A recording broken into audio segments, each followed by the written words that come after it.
Hi, I believe you are studying for your TOEFL test. Last year, exactly as you are doing right now, I was preparing myself to take the exam. Now I am studying in the United States, and as most universities around the world, if you are an international student, you must take the exam. So now I have 3 tips to help you through the studying process.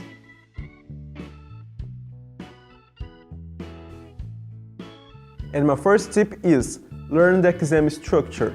It's really important to feel confident about the exam.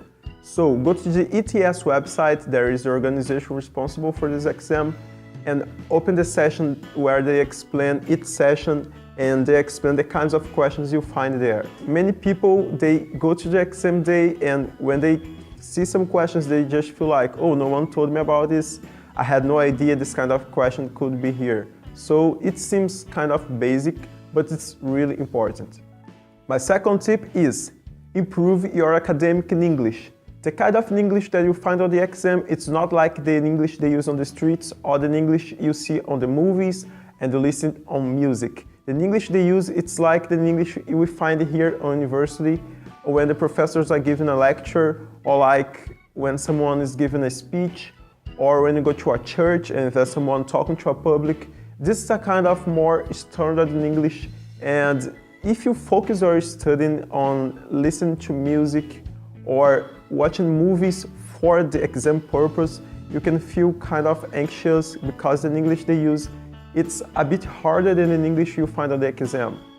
I recommend you to look for websites with content like that. One example is TED.com. It's a really famous website and they have a lot of lectures with 5 minutes, 10 minutes. In the same way, I recommend you to improve your reading skills. You can try to do that by reading websites like National Geographic. It's the kind of website where they talk more about science, they have more technical words, and this is important because the English you find on the reading section is not like the English people use on Facebook or the English you find on humor websites. My third tip, and the most important in my opinion, is simulate actual conditions on the test day. This is a real issue among the students that take the exam. I've heard a lot of them complaining that they studied so hard while they were home, they studied with friends and they could get high grades when they were simulating the exam at home.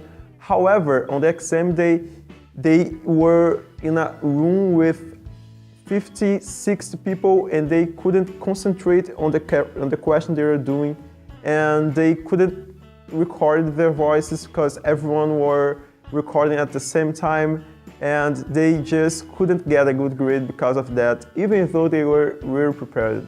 So I recommend you to try to simulate the conditions you'll find on the classroom when you take the exam.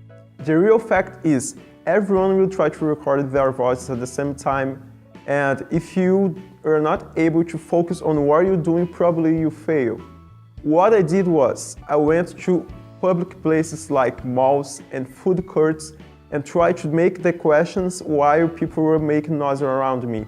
So try to find the places where you have people walking, people having conversation, children crying, children screaming. Try to go to those kind of places, because if you can still get a good grade on your exercises, probably you feel more confident on the exam day, because people will be talking around you, but you have prepared yourself studying in places like that. Still talking about real conditions, don't forget to study using a timer. On the exam day, you have a specific time for each session and for each question. So while you're studying at home or with your friends on the public places, use a timer all the time. All the time you need to focus your mind on, I need to do this question, but I need to worry about the time.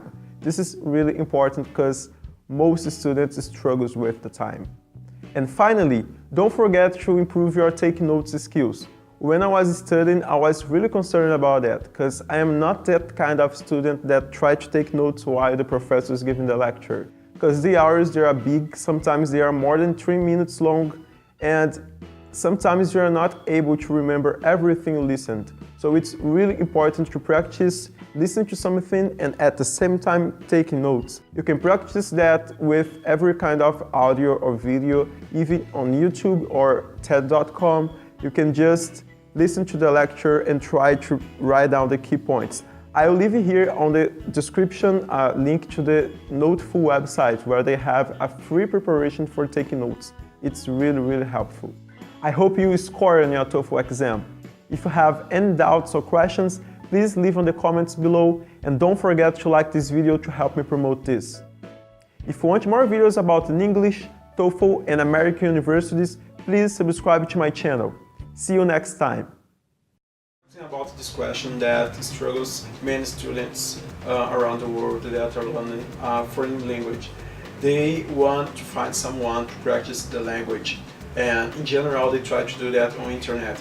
And that was exactly what I tried to do, because I didn't have any friend that could practice with me in English. I didn't have any neighbor or other foreign people that would live near me to have conversation daily.